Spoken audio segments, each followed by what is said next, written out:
Hello दोस्तों, स्वागत है आपका मेरे इस चैनल पर, जिस चैनल का नाम है डगम साइट। आज का जो हमारा टॉपिक है वो 10th क्लास का टॉपिक है।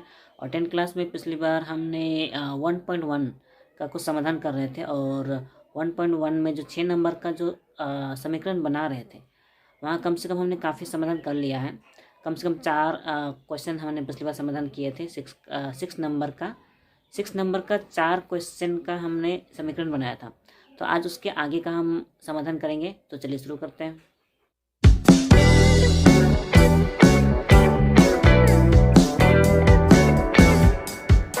जैसा कि हमने बताया कि हमने 4 नंबर तक बना दिया था, ठीक है।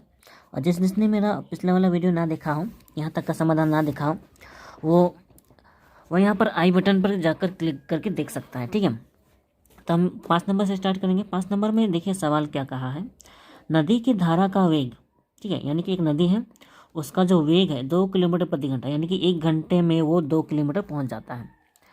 इतना होने पर रतन नाविक, एक रतन है, नाविक है, को नदी की धारा के अनुकूल 21 किलोमीटर जाने के बाद, ठीक है, यानी कि सबसे पहले नदी की धारा के अनुकूल गया वो, ठीक है, यानी कि जिधर नदी की धारा जा रही है उसी के अनुकूल वो 21 किलोमीटर तक गया, ठीक है। 21 किलोमीटर जाने के बाद पुनः उसी प्रारंभिक जगह पर वापस आने में, यानी कि जहाँ से उसने शुरू किया था वहीं पर वापस आने में उससे 10 घंटा समय लगा, ठीक है। यानी कि टोटल समय दिया गया है, यानी कि हम जो भी समीकरण बनाएंगे हमें उसे 10 के बराबर बनाना है, ठीक है। लेकिन सबसे पहले आपको यह समझना होगा, ठीक है, कि उसे जाने में कितना समय लगा होगा और आने में कितना समय लगा होगा। क्योंकि अगर हम जाने की बात करें नदी की धारा की ओर, इसे हम कॉपी में समझाएं तो ज़्यादा अच्छा होगा। तो सवाल के हिसाब से नदी है, ठीक है, वो टोटल 21 किलोमीटर तक गया, ठीक है। वो नदी की धारा की ओर जा रहा है, तो नदी की धारा के साथ तो उसका गति बहुत, यानी कि उसका जो वेग होगा, क्योंकि वो नाव में जाएगा ना, नदी में जाएगा तो नाव में ही जाएगा, ठीक है। यानी कि नदी की धारा के साथ अगर वो गया, ठीक है, धारा इधर गया तो उसका वेग नदी की धारा के साथ बहुत तेज हो जाएगा। लेकिन जब वो वापस आएगा, ठीक है, तो नदी की धारा वो तो उल्टी हो जाएगी, होने से उसका वेग कम हो जाएगा, ठीक है। तो नदी की धारा का वेग तो 2 किलोमीटर प्रति घंटा है, और ऊपर से जो नाव है उसका वेग कितना है वो नहीं दिया गया है, ठीक है। उसका वेग पता रहेगा तभी तो पता चलेगा कि 21 किलोमीटर जाने में उसे टोटल कितना समय लगा और आने में कितना समय लगा, ठीक है। क्योंकि क्वेश्चन में हमें समय दिया गया है 10 घंटा, यानी कि हमें दोनों ही बार 21 किलोमीटर जाने का टोटल कितना समय लगेगा वो निकालना है। तो इसमें हमें एक एक नियम काम आएगा, ठीक है। अगर आपको एक एक नियम पता हो तो एक बार सीख लेंगे तो समझ में आ जाएगा, ठीक है। तो चलिए यहीं पे बताते हैं एक एक नियम कैसे करना है, ठीक है। सबसे पहले इसमें नाव का वेग नहीं दिया गया है, तो हमें वो मानना पड़ेगा। तो माना नाव का वेग, ठीक है, वेग x किलोमीटर प्रति घंटा होगा, ठीक है, x किलोमीटर प्रति घंटा। फिर क्योंकि नाव का वेग अपना है x किलोमीटर प्रति घंटा, यानी कि वो 1 घंटे में x किलोमीटर जाता है। x किलोमीटर कितना भी हो सकता है, वो 2 किलोमीटर हो सकता है, 3 किलोमीटर हो सकता है, 4 किलोमीटर हो सकता है। 1 घंटे में उतना किलोमीटर जाता है, मान सकते हैं, ठीक है। क्योंकि कोई एक एग्जैक्ट राशि तो नहीं मान सकते, इसलिए हमने x माना है, ठीक है। तो ये नदी का धारा का वेग, नाव का वेग x किलोमीटर प्रति घंटा है, और नदी के धारा का अनुकूल नाव का वेग, क्योंकि नदी की धारा 2 किलोमीटर प्रति घंटा है, तो उसके साथ नाव का वेग होने से प्लस हो जाएगा, यानी कि ज़्यादा बढ़ जाएगा, क्योंकि नाव का वेग अपना है और नदी की धारा का वेग अपना है, ठीक है। तो दोनों का वेग मिल जाएगा ना, होने से दोनों का वेग बढ़ जाएगा, दोनों का नहीं, नाव का वेग नदी की धारा के साथ थोड़ा बढ़ जाएगा, यानी कि नाव का वेग जितना है नदी की धारा के साथ वो बढ़ जाएगा। कितना बढ़ेगा? उतना ही बढ़ेगा जितना नदी की धारा का वेग है, ठीक है। तो क्योंकि यहाँ पे समझा देते हैं, क्योंकि देखिए नाव का वेग x किलोमीटर है और नदी की धारा भी उसके साथ जुड़ रही है, तो नदी की धारा का वेग उसमें जुड़ जाएगा, यानी कि x+2 किलोमीटर प्रति घंटा हो जाएगा, किलोमीटर प्रति घंटा। ये देखिए नदी की धारा के अनुकूल नाव का वेग इतना होगा, ठीक है, x+2 किलोमीटर प्रति घंटा नदी की धारा के अनुकूल। सेम टू सेम हमें नदी की धारा के प्रतिकूल बनाना पड़ेगा, यानी कि उल्टा विपरीत दिशा में प्रतिकूल होने से ये जो वेग बढ़ रहा है वो घट जाएगा, यानी कि x-2 हो जाएगा।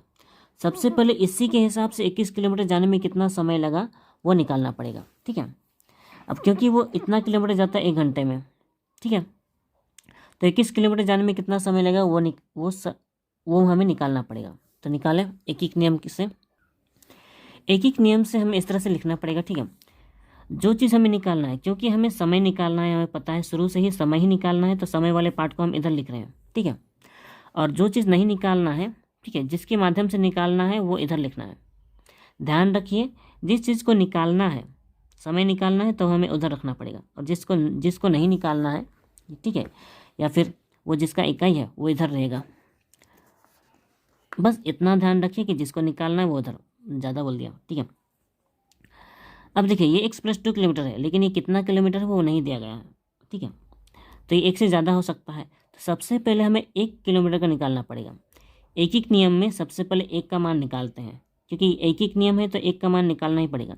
तो 1 किलोमीटर जाने में समय, ठीक है, तो ये जो 1 है इसको लिखेंगे, और ये जो, क्योंकि 1 किलोमीटर का निकाल रहे हैं तो उससे जो ज़्यादा दिया गया है x+2, वो उससे ये डिवाइड हो जाएगा, x+2 इतना घंटा हो जाएगा, ठीक है। ध्यान दीजिएगा ये एक एक नियम है, ठीक है। जो ज़्यादा है उससे कम एक का मान निकालना हो तो उस ज़्यादा वाले से डिवाइड होता है, ठीक है। ये वाला जिसको निकाल रहे हैं ना, उसका जो पहला वाला राशि है उसे डिवाइड करना है, समझ गए ना। हाँ, इसीलिए अब क्योंकि टोटल दूरी 21 किलोमीटर है, 21 किलोमीटर, तो 21 किलोमीटर जाने में समय, ठीक है। देखिए ये 21 जो है 1 से ज़्यादा है, 1 से ज़्यादा का मान जब भी निकालना हो तो उसका जो वैल्यू है उससे गुना हो जाता है, यानी कि ये जो 1/x+2 है, ठीक है, इतना समय को इस 21 से गुना करेंगे, ठीक है, तो इतना हमें समय लगेगा। इसको आपस में गुना कर सकते हैं, 21 से कम 21, x+2 इतना घंटा लगेगा, यानी कि 21 किलोमीटर जाने में टोटल इतना समय लगता है। फिर क्योंकि वो वापस भी आएगा ना, तो उसका भी हमें समय निकालना पड़ेगा, वो हो जाएगा नदी की धारा के प्रतिकूल। यहाँ हमने लिखा धारा के प्रतिकूल नाव का वेग, क्योंकि प्रतिकूल हो रहा है तो वो वेग घट जाएगा, यानी कि x-2 किलोमीटर प्रति घंटा हो जाएगा, किलोमीटर प्रति घंटा हो जाएगा, ठीक है। ये धारा के प्रतिकूल नाव का वेग इतना हो जाएगा होने से अभी भी उसी तरह से एक एक नियम के हिसाब से बनाना है, ठीक है। अभी x किलोमीटर जाने में समय लगता है 1 घंटा, ये रहा, फिर से हमने एक एक नियम के हिसाब से लिखा, ठीक है। x-2 किलोमीटर जाने में समय लगता है 1 घंटा। अब हमें 1 का मान निकालना है, 1 किलोमीटर जाने में समय, ठीक है, 1 किलोमीटर जाने में तो 1 होगा, और ये मैंने अभी बताया था ये वाला नीचे हो जाता है, यानी कि डिवाइड में आ जाता है x-2 इतना घंटा, ठीक है। अब टोटल तो 21 किलोमीटर है, तो 21 किलोमीटर जाने में समय, ठीक है, 21 किलोमीटर जाने में समय सेम टू सेम वही होगा, x-2 गुना 21, ठीक है।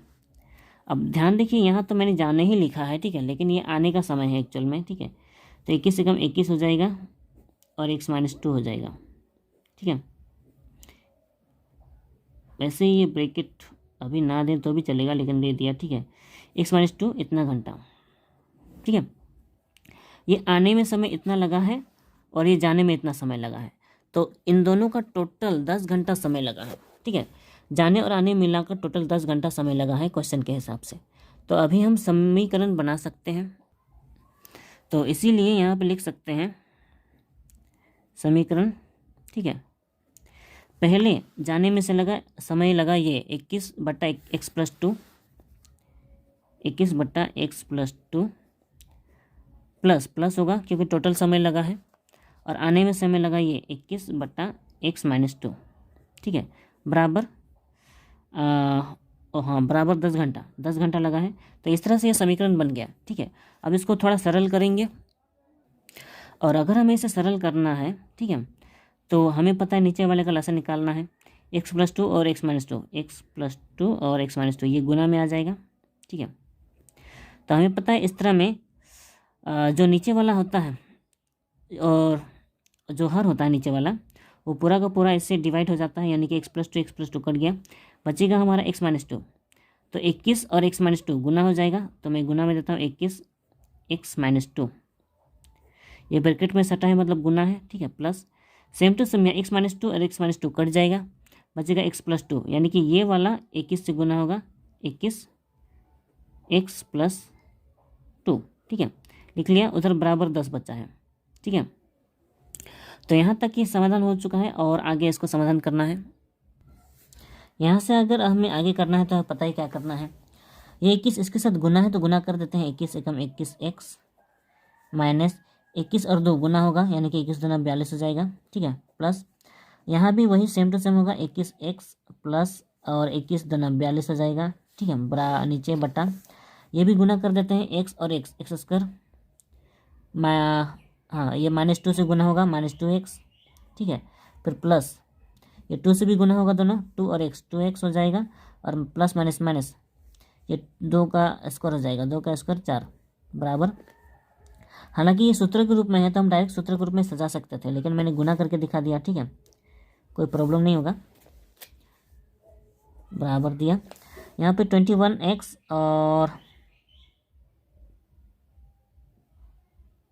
यहाँ पे 21 है ना, ये 21x और ये 21x, क्योंकि 21 से गुना होगा 21 होगा, ठीक है। 21x और 21x ये दोनों को जोड़ेंगे तो ये 42x हो जाएगा, 42x, ठीक है। और -42 और +42 ये दोनों कट जाएंगे, ठीक है। बचेगा नीचे, यहाँ पर देखिए 2x माइनस में है, 2x प्लस में, ये कट जाएगा, बचेगा हमारा x² माइनस 2 का स्क्वायर, और सॉरी ये स्क्वायर है, मिस्टेक, 2 का स्क्वायर हो जाएगा 4, ठीक है, बराबर 10, ओके। ये 10 से ये गुना होगा 10 और x² यानी कि 10x² हो जाएगा, माइनस 10 और 4 वो गुना हो जाएगा, 10 चौके 40, ठीक है, बराबर वो 42x, इसके नीचे एक मानते हैं ना, एक से गुना होगा तो 42 से कम 42x हो जाएगा, ठीक है। ओके, क्योंकि ये नीचे ऊपर से गुना हो चुका है इसलिए ये गुना होकर जो कि नीचे जाना चाहिए था वो ऊपर ही लिख सकते हैं, क्योंकि ये 10 जो है नीचे वाले से गुना होकर ऊपर कर, देखिए नीचे वाले से गुना करके हमने ऊपर लिखा है, इसीलिए ये जो 42x है इसके नीचे वाले से, इसके नीचे एक मानते हैं ना, उस नीचे वाले से गुना करके जो कि नीचे आना चाहिए था उसे हमने ऊपर कर दिया, क्योंकि हमने इसका गुना ऊपर किया है तो इसका गुना भी ऊपर ही होगा, ठीक है।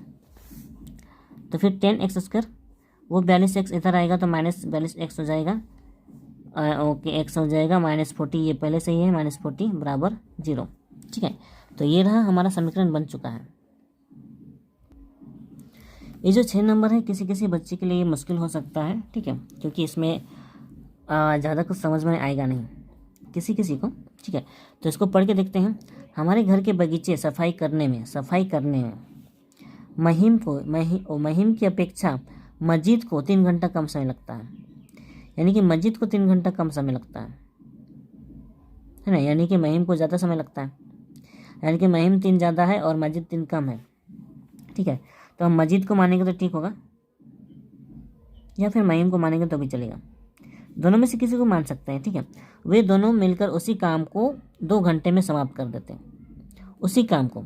अब यहाँ पे काम का परिमाण तो है नहीं है, क्योंकि यहाँ समय दिया गया है, तो उनके काम का एक तरह से स्पीड या चाल होनी चाहिए, जो कि यहाँ दिया ही नहीं गया है, ठीक है।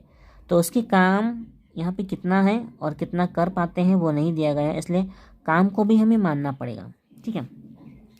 तो सबसे पहले तो उनका समय मानना पड़ेगा कि महिम और मजीद को कितना समय लगता है, ठीक है। तो निकालते हैं। तो माना एक काम को, यहाँ काम के परिमाण को 1 मानना पड़ेगा, ठीक है। एक काम को पूरा करने के लिए,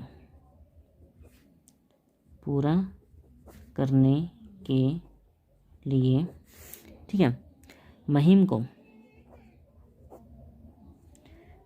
को x घंटा समय लगता है, x घंटा समय लगता है,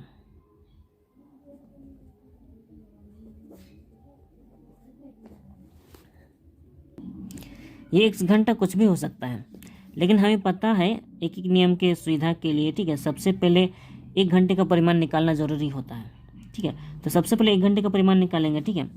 इसीलिए चूँकि लिखेंगे, चूँकि ऐसा लिखेंगे, महिम x घंटे में करता है एक काम, ठीक है, यानी x घंटे में इतना काम करता है, इसीलिए महिम 1 घंटे में करता है, ठीक है।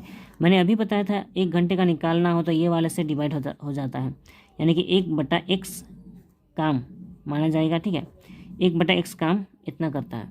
इस काम के जगह पर हम एक हिस्सा, काम का हिस्सा लिख सकते हैं, ठीक है। यहाँ भी हिस्सा लिख सकते हैं काम की जगह पर, ठीक है, ऐसा लिख सकते हैं। होने से यहाँ पे लिख सकते हैं काम का बराबर एक हिस्सा, ऐसा लिख सकते थे, ठीक है। ध्यान से सुनिए, यहाँ पे लिख सकते थे x घंटे में करता है काम का बराबर एक हिस्सा, काम का बराबर एक हिस्सा, ऐसा लिख सकते थे, ठीक है। हमने वैसा नहीं लिखा तो भी समझ गए होंगे ना। तो 1 घंटे में करता है 1/x काम, ठीक है, ये उसके 1 घंटे का काम है। तो उसी तरह से हमें निकालना पड़ेगा मजीद का भी 1 घंटे का काम निकालना पड़ेगा। सवाल के हिसाब से मजीद को, ठीक है, मजीद को एक काम को पूरा करने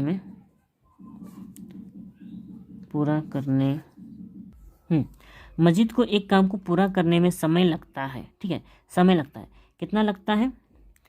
मजीद को 3 घंटा कम समय लगता है। किससे? यहाँ सवाल में दिया गया है ना, महिम की अपेक्षा मजीद को 3 घंटा कम समय लगता है, यानी मजीद को महिम की अपेक्षा 3 घंटा कम समय लगता है।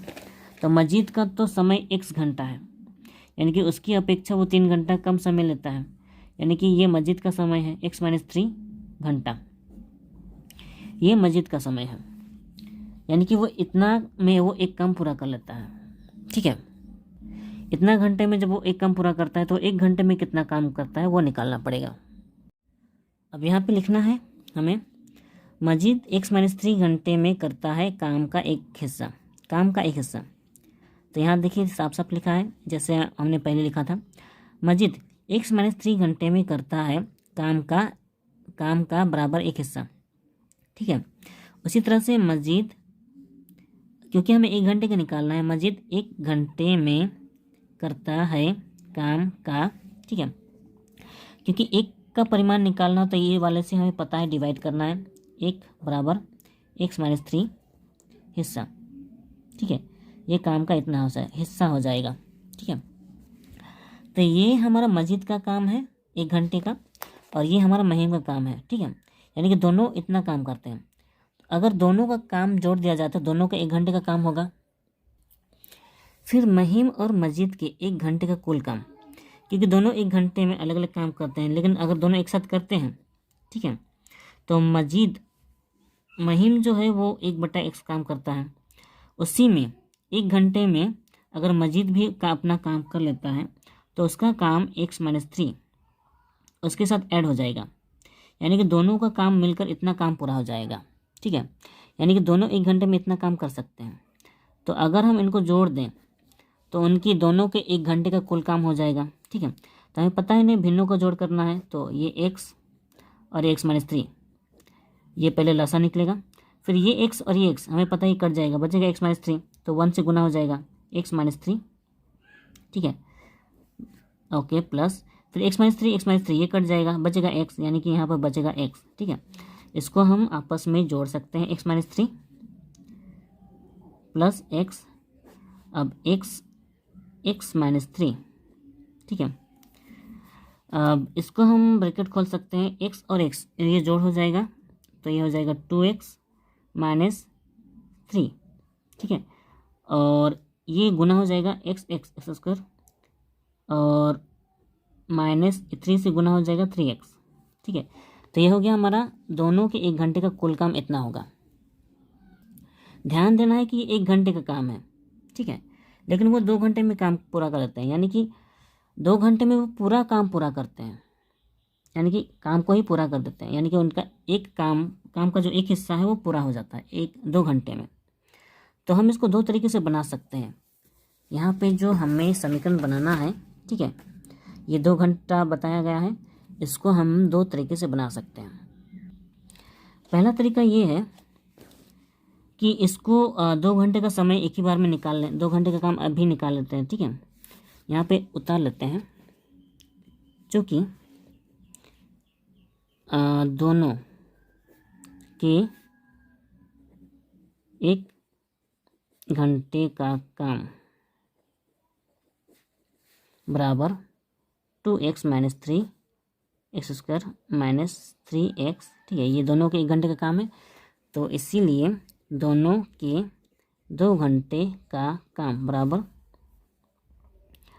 ये 2 से गुना हो जाएगा, 2x - 3x² - 3x, ठीक है। ये 2 घंटे का काम है, क्योंकि 2 घंटे में पूरा का पूरा काम ख़त्म कर देते हैं, ठीक है। यानी कि ये पूरा का पूरा काम के बराबर है और पूरे काम को हमने 1 माना है, ठीक है। इसलिए हम लिख सकते हैं प्रश्न अनुसार,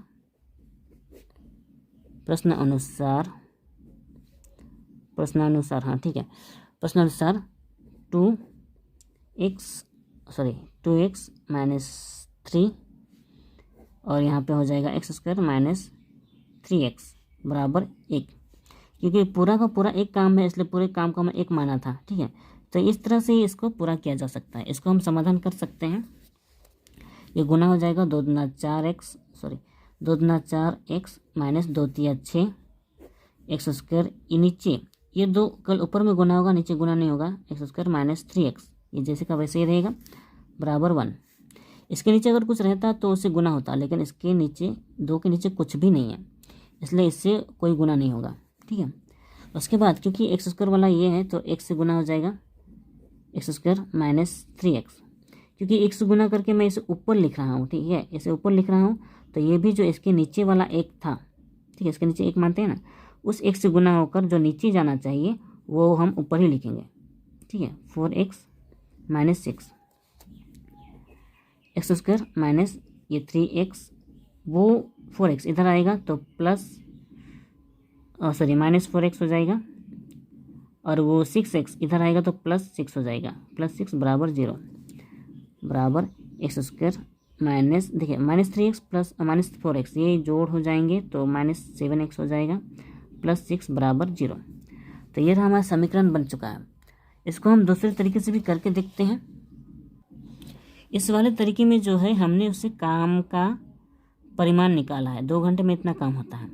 दूसरे तरीके में हम समय निकालेंगे, ठीक है, और क्योंकि समय के बराबर करना है तो हमें समय निकालें। दूसरे तरीका भी बता दे रहा हूँ। ये देखिए, जैसा मैंने कहा कि हमें समय निकालना है उस हिसाब से मैंने लिखा, ठीक है। देखिए ये पूरा का पूरा काम है, पूरा काम नहीं है, ठीक है, दोनों ने मिलकर 1 घंटे में इतना काम किया था, ठीक है। तो इतना काम करने में समय बराबर 1 घंटा, ठीक है। ये इतना काम करने में समय लगता है 1 घंटा, लेकिन टोटल काम कितना है, टोटल काम 1 है, ठीक है। तो 1 काम करने में समय बराबर, क्योंकि ये पूरा का पूरा 1 है, एक हिस्सा निकालने में हमें पता है क्या करना है। ये वाला नीचे से आ जाता है, कहाँ आ जाता है, ये जो 1 घंटा दिया गया है, ठीक है, इसके नीचे आ जाएगा। यानी कि ये हम लिख सकते हैं 2x - 3 बटा x² - 3x, ये वाला बड़ा बटा है, ठीक है, इतना घंटा, ठीक है। क्योंकि ये ज़्यादा है कि कम मालूम नहीं, ठीक है। जब भी हमें 1 का मान निकालना है, ठीक है, तो ये वाला जो हिस्सा होता है वो नीचे जाता है एक नियम के हिसाब से। तो ये हमारा पूरा समय है, ठीक है। तो उसे पूरा काम करने में दोनों को इतना समय लगता है, ठीक है, लेकिन टोटल समय तो उन्हें 2 घंटे का समय लगा, यानी कि ये पूरा का पूरा 2 घंटे के समय के बराबर है, ठीक है। तो इसको समीकरण के रूप में सजा कर देखें, ये रहा हमने निकाल लिया, ठीक है। ये पूरा का पूरा उन्हें इतना समय लगा है और पूरा का पूरा समय उन्हें 2 घंटे का समय लगा है, तो दोनों बराबर हो गए। तो इस तरह से प्रश्न अनुसार दोनों बराबर हो जाएंगे, ठीक है। अब इसको समाधान करके देखते हैं कि ये पहले जैसा निकलता है कि नहीं। लेकिन क्योंकि सबसे पहले नीचे बट्टा में है, तो हमें पता है नीचे वाला बट्टा ऊपर का जो बट्टा के साथ गुना में चेंज होकर ऊपर चला जाता है, मतलब कि ये 1 का 1 ही रहेगा, ठीक है, गुना दे के, ठीक है। ये जो नीचे वाला हर होता है, नीचे वाले बट्टे में जो हर में होता है, ठीक है, वो ऊपर चला जाता है, यानी कि x² हो जाएगा -3x। लेकिन ये ऊपर तभी जाता है जब हम इस बट्टा को गुना में चेंज करते हैं, ठीक है। होने से जो इसका होने से इसका जो ऊपर वाला है वो नीचे आ जाएगा, यानी कि 2x-3 हो जाएगा, बराबर 2 हो जाएगा। ठीक है। इतना करने के बाद हमें पता है ये जो जितना भी है वो x से गुना होकर उतना का उतना ही आ जाता है, यानी कि x² - 3x। ठीक है। और ये 2 इसके साथ गुना हो जाएगा, क्योंकि ये नीचे है और वो ऊपर में है तो गुना हो जाएगा, 2 दूना 4, x - 2 तिया 6। ठीक है। इतना करने के बाद ये x² का x² ही होगा, -3x ही होगा, वो 4x बराबर किधर आएगा, -4x, और वो -6 इधर आएगा तो हो जाएगा +6 बराबर 0। ठीक है। फिर से x² - 3x और -4x, ये हो जाएगा 7x + 6 बराबर 0। देखिए पहला जैसा था ये उसी समीकरण के रूप में आ चुका है। ठीक है, ये हो गया हमारा समीकरण। ओके, आगे अब 7 नंबर है, 7 और 8, इसको आसानी से कर सकते हैं। ठीक है। सवाल है, किसी 2 अंकों की संख्या में इकाई का अंक दहाई के अंक की अपेक्षा 6 अधिक है। किसी 2 अंकों की संख्या में इकाई का अंक दहाई के अंक की अपेक्षा 6 अधिक है तथा दोनों अंकों का गुणनफल संख्या से 12 कम है। दोनों अंकों का गुणनफल संख्या से, यानी कि जो संख्या होगा उस संख्या से 12 कम है। यहाँ पे सवाल को थोड़ा समझना जरूरी है। ठीक है। अब यहाँ पे बोला है 2 अंकों की संख्या, यानी कि कोई एक संख्या है वो 2 अंकों का है, जैसे कि 32 2 अंकों का संख्या है ना, 3 2 32 है ना। तो इकाई का अंक दहाई के अंक की अपेक्षा 6 अधिक है। तो सबसे पहले तो इकाई और दहाई इन्हें थोड़ा विस्तार से समझना होगा, और ये अंक जो कहा है और ये जो संख्या जो कहा है ये कोई स्टूडेंट नहीं समझता है तो इसको भी समझाना होगा। ये देखिए मैंने यहाँ लिखा है 5 22 55 52। ठीक है। तो ये सारे अंक हैं और संख्या भी है। अंक देखा जाए कहा जाए तो ये है 5। ठीक है। और ये 2 अंक है, ये 2 अंक है, ये भी 5 एक अंक है, 5 एक अंक है, 5 एक अंक है, और यहाँ पे 2 एक अंक है। ठीक है। तो ये सिंगल नंबर को क्वेश्चन के हिसाब से अंक कहा गया है। ठीक है। और ये जो दो अंकों का जो संख्या है, ये सिंगल नंबर अगर 2 की बात करें तो ये अंक है, इस 2 की बात करें तो ये भी एक अंक है, ये 5 एक अंक है, ये भी 5 एक अंक है। उसी तरह से 5 और 2 दोनों अलग अलग अंक है। ठीक है। तो ये 2 अंकों का ये संख्या है, 5 और 2 52। अगर मैं 52 की बात करूं तो ये संख्या है। ठीक है। और अगर मैं सिर्फ 2 की बात करूं तो वो एक अंक है। ठीक है। तो इसमें से आपको समझ में आ गया अंक क्या है और संख्या क्या है। ठीक है। अब इकाई और दहाई क्या होता है, किसी भी संख्या में अगर वो कितना है वो कितना है इस बात की गिनती करने के लिए इकाई दहाई पढ़ते हैं हम लोग। ठीक है। जैसे कि अगर मैं बोलूँ 523 है ना, तो उल्टा से गिनते हैं। ये पहला वाला जो एकल संख्या है वो इकाई होता है, और ये जो दहाई होता है ये सेकंड वाला दहाई होता है, और ये थर्ड वाला सैकड़ा होता है। दहाई वाला इसे दहाई इसलिए कहते हैं क्योंकि ये हमेशा 10 से गुना रहता है। ठीक है।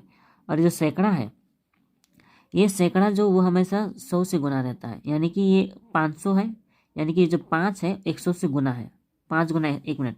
इसे थोड़ा विस्तार से लिखते हैं। ये जो 500 है 5 गुना 100 है। ठीक है। 5 गुना 100 500 हुआ है। उसी तरह से ये जो 2 और 3 23 है, ये जो 2 है ये 2 गुना 10 हुआ है, 2 गुना 10 20 हुआ है, तभी 2 गुना 10 20 जोड़ 3। ठीक है। 2 गुना 10 2 गुना 10 20 और गुना 3 और सॉरी 3, 2 गुना 10 20 हो गया है और +3 हुआ है, तो इन दोनों को मिलाकर हो गया है 23। ठीक है। तो इन तीनों को आपस में जोड़ के ही 523 हुआ है। ठीक है। तो हमेशा याद रखें ये जो दहाई का अंक होता है वो हमेशा 10 से गुना रहता है। ठीक है। तो यहाँ पे जो क्वेश्चन में है, इकाई का अंक दहाई के अंक की अपेक्षा 6 अधिक है, यानी कि दहाई का अंक की अपेक्षा 6 अधिक है। कौन? इकाई का अंक, यानी कि इकाई का अंक ज़्यादा है, यानी कि दहाई का अंक हमें मानना पड़ेगा और इकाई का अंक भी हमें मानना पड़ेगा। तो इनमें से किसी एक को मानने से चलेगा, तो मान सकते हैं दहाई का अंक। ठीक है। माना दहाई का अंक बराबर x। ठीक है। इसीलिए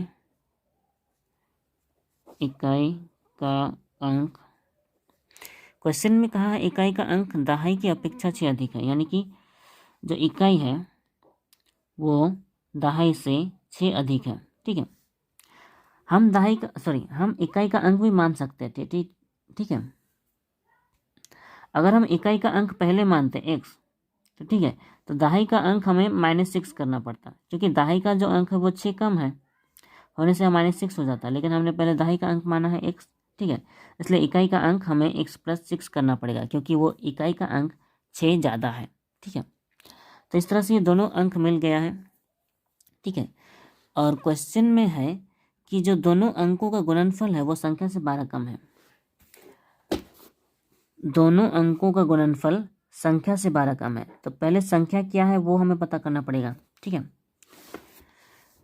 तो संख्या, तो इन दोनों का अगर हमें संख्या बनाना होगा तो इस तरह से देखिए, वो दहाई का अंक हमेशा 10 गुना रहता है, ये इसलिए, और हमने अभी कहा था दहाई का अंक हमेशा 10 गुना रहता है, जैसे कि 52 है ना, तो ये 5 गुना 10 हुआ है प्लस 2 हुआ है। ठीक है, यानी कि 5 गुना 10 50 हुआ है, उसके बाद 2 जोड़ के 52 हुआ है। ठीक उसी तरह ये जो दहाई का अंक है उसमें हमें 10 गुना करना पड़ेगा। ठीक है, इसी की तरह तो दहाई का अंक ये एक्स है, वो 10 गुना करेंगे, प्लस होगा इकाई होगा, जैसे कि यहाँ +2 किया गया है, उसी तरह से ये इकाई का अंक उसमें जोड़ होगा, इकाई का अंक x+6 है। ठीक है, तो ये हमारा पूरा का पूरा संख्या है। ठीक है, ध्यान रखिएगा ये संख्या है, ये अभी तक समीकरण नहीं बना है। ठीक है, ये पूरा का पूरा संख्या है। क्वेश्चन में कहा है दोनों अंकों का गुणनफल संख्या से 12 कम है। ठीक है, यानी कि जो ये दोनों संख्या है, ठीक है, ये दोनों अंकों का गुणनफल, यानी कि इन्हें गुना करेंगे, इनका गुणनफल संख्या से 12 कम है, यानी कि इनको जो गुना करके जितना भी निकलेगा वो इस संख्या से 12 कम होगा। यहाँ पे मैंने लिखा नहीं है संख्या बराबर, ठीक है, इस संख्या से 12 कम है, यानी कि ये ज़्यादा है, यानी कि इससे इनका गुणनफल माइनस करेंगे तो 12 निकलेगा। होने से हम समीकरण लिख सकते हैं, समीकरण, ठीक है, क्योंकि ये संख्या ज़्यादा है 10x + x+6। ठीक है, इस संख्या से इनका गुणनफल में देंगे, क्योंकि कम है कहाँ है तो माइनस होगा x × x+6, ये गुणनफल में आ गया, तो इनका जो घटा होगा वो 12 के बराबर होगा। ठीक है, क्योंकि ये संख्या इस संख्या से 12 कम है, इसलिए माइनस करेंगे तो 12 निकलेगा। या फिर अगर आप 12 यहाँ लिखेंगे, ठीक है, क्योंकि 12 कम है ना, इसलिए इसको हम उधर भी लिख सकते हैं, क्योंकि ये संख्या 12 कम है, तो यानी कि 12 माइनस करेंगे तो ये संख्या निकलेगा, इसलिए उसको उधर या इसको उधर लिखा जा सकता है। ठीक है, तो अब इसको समाधान करें, अब यहाँ से इसको समाधान करेंगे। ठीक है, समाधान करेंगे, इसको ब्रैकेट खोलेंगे, ये होगा 10x + x+6, और ये आपस में गुना हो जाएगा, -x और 1x, ये हो जाएगा, सॉरी माइनस ही होगा, -x² माइनस प्लस माइनस, ये x से 6 गुना होगा 6x, वो 12 को भी इधर लाते हैं तो वो 12 प्लस में है, इधर आएगा तो माइनस हो जाएगा, -12 बराबर उधर 0। ठीक है, ये 10x, ये 1x 11x, और यहाँ पे 6x है, ये माइनस में है। ये देखिए ये दोनों पॉजिटिव में है तो +11x और ये -6x। ठीक है, तो होने से माइनस हो जाएगा, यानी कि 11x और 6x में से घटाएंगे तो 5 हो जाएगा, 5x। ठीक है, प्लस ये x² -x² लिखते हैं। ठीक है, जो 6 है और ये -12 है, 12 से 6 घटाएंगे तो -6 हो जाएगा बराबर 0। ठीक है, तो पहले तो हमें द्विघात समीकरण के हिसाब से इसको पहले लिखना पड़ेगा, x² वाले को -x²। एक मिनट, कुछ तो गड़बड़ है, नहीं ठीक है, -x² और ये +5x और ये -6 बराबर 0। और यहाँ पे माइनस कॉमन ले लेते हैं, क्योंकि इसको पॉजिटिव बनाएंगे, माइनस कॉमन लिया, बचा x², ये माइनस कॉमन लिया तो ये प्लस वाला माइनस हो जाएगा 5x, और जो माइनस है वो प्लस हो जाएगा 6 बराबर 0। तो माइनस यहाँ से हट जाएगा, 0 के उधर चला जाएगा, x square minus 5x plus 6। ये 0 के नीचे अगर हम -1 देते हैं, ठीक है, तो इसका मान 0 ही हो जाता है, ठीक है। तो इस वाले पार्ट को ना लिखें तो भी चलता है, ठीक है। तो ये हमारा आंसर हो गया समाधान।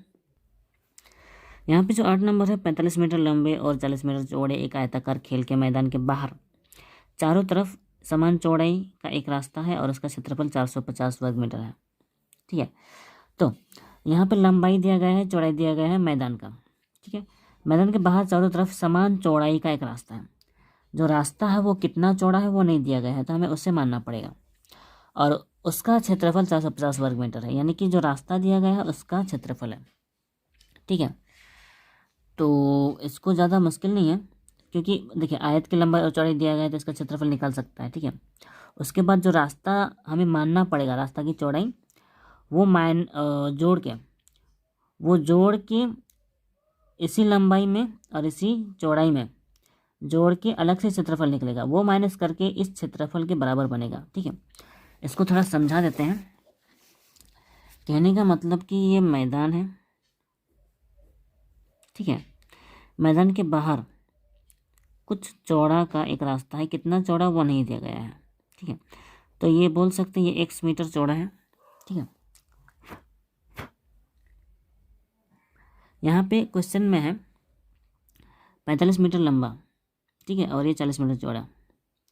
ये मैदान की लंबाई चौड़ाई दी गई है, ठीक है, उस रास्ता का नहीं।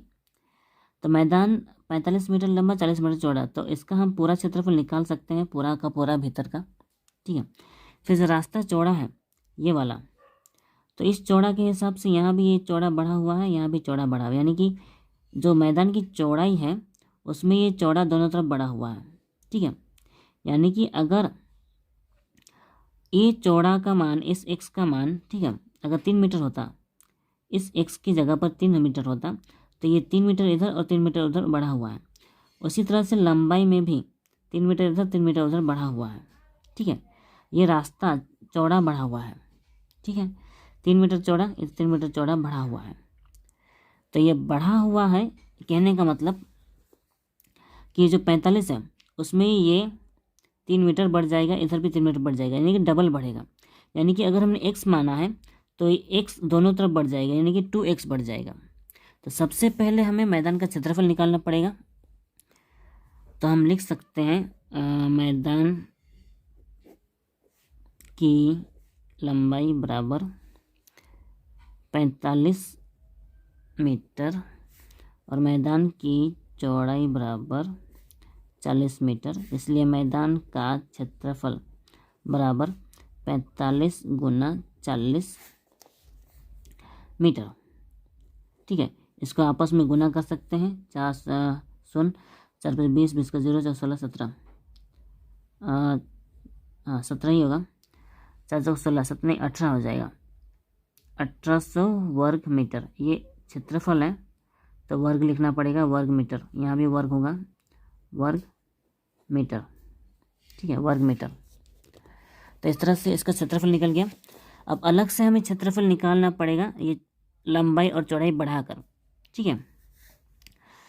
तो रास्ता सहित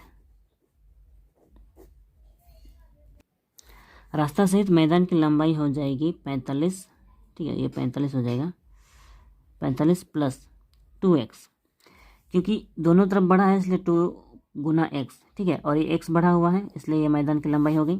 रास्ता सहित मैदान की चौड़ाई बराबर 40 प्लस 2x, ठीक है, ये चौड़ाई हो गया, ये भी, ये इतना मीटर चौड़ा है, इतना मीटर लंबा है, इतना मीटर चौड़ा है, इसलिए रास्ता सहित मैदान का क्षेत्रफल निकालना पड़ेगा। क्षेत्रफल में जैसे ऊपर में गुना किया था हमने, यहाँ भी गुना करना पड़ेगा, ठीक है, बराबर 45 प्लस 2x गुना 40 प्लस 2x गुना, ठीक है। तो इनको गुना कर सकते हैं, 45 और 40 गुना अभी क्या था, वो हुआ था 1800, ठीक है। 45 और 2 गुना करेंगे तो 90 हो जाएगा, 45 दूना 90 एक्स, 2 और 40 ये इससे भी गुना करेंगे तो प्लस प्लस 80 एक्स हो जाएगा, 80 एक्स प्लस प्लस प्लस 2 दूना 4 और एक्स गुना एक्स, ये हो जाएगा एक्स स्क्वायर। ठीक है, तो यहाँ पे इतना हो गया। अब हाँ, क्षेत्रफल इतना का इतना ही होगा। उसके बाद हमें रास्ता का क्षेत्रफल निकालना होगा। ये रास्ता सहित मैदान का क्षेत्रफल है और ये केवल मैदान का क्षेत्रफल है। तो रास्ता सहित क्षेत्रफल में से अगर हम मैदान का क्षेत्रफल घटा देंगे तो केवल रास्ता का क्षेत्रफल बचेगा। रास्ता का क्षेत्रफल बराबर ये 1800, नीचे लिखते हैं 1800 प्लस 90x और plus 80x plus 4x square. ठीक है, माइनस जो मैदान का क्षेत्रफल है वो घटेगा, माइनस 1800। ठीक है, बराबर ये 1800 और ये 1800 सेम है तो कट जाएंगे क्योंकि प्लस माइनस है। 90 और 80 इनको जोड़ेंगे 9 8 17 यानी कि 170 एक्स हो जाएगा प्लस 4x स्क्वायर। ठीक है, तो ये हमारा रास्ता का क्षेत्रफल है। किताब में रास्ता का क्षेत्रफल दिया गया है, यानी कि ये और वो दोनों बराबर होंगे। तो ये रहा, हमने प्रश्न आंसर लिख दिया है। ठीक है, 170 एक्स प्लस 4x स्क्वायर बराबर 450, क्योंकि ये रास्ता का क्षेत्रफल है और ये भी रास्ता का क्षेत्रफल है, तो ये दोनों बराबर समान हो चुके हैं। ठीक है, क्योंकि नियम के हिसाब से ये स्क्वायर वाले को पहले लिखना पड़ेगा 4x स्क्वायर, ये इधर लिखेंगे प्लस में ही है 170x। ठीक है, वो जो 450 है वो बराबर के इधर आएगा तो माइनस हो जाएगा, माइनस 450 बराबर 0। ठीक है, अब देखिए इनमें से कॉमन है हमारा 2, तो 2 कॉमन लिया, 2 दूना 4 एक्स स्क्वायर प्लस यहाँ पे कॉमन निकला 2 तो 2 8 16, 2 5 10 एक्स, हाँ 2 5 10 हो गया और बचा एक्स माइनस यहाँ पे 2 कॉमन, 2 दूना 4, 2 दूना 4 और 2 5 10 225, 2 कॉमन लिया तो 225 बचेगा बराबर 0। ठीक है, यहाँ पे बचेगा 2x square plus 85x minus 225 बराबर 0 के नीचे 2 चला जाएगा, तो इन्हें अगर आप आपस में भाग करेंगे तो वो 0 ही निकलेगा। ठीक है, तो इस वाले पार्ट को ना लिखें तो भी चलेगा, बस 2 वहाँ से हट गया। यह हो गया हमारा समीकरण बनाना था तो इससे ज़्यादा और कुछ करने की ज़रूरत नहीं है। तो यहाँ पे हमने सारे सवाल का समाधान कर लिया है, समीकरण कर लिया है। तो आज के लिए बस इतना ही। वीडियो अच्छी लगी हो तो लाइक करें, शेयर करें और सब्सक्राइब करें, और मिलते हैं अगले वीडियो में। तब तक अपना ख्याल रखें, खुद सीखें और दूसरों को भी सिखाएं।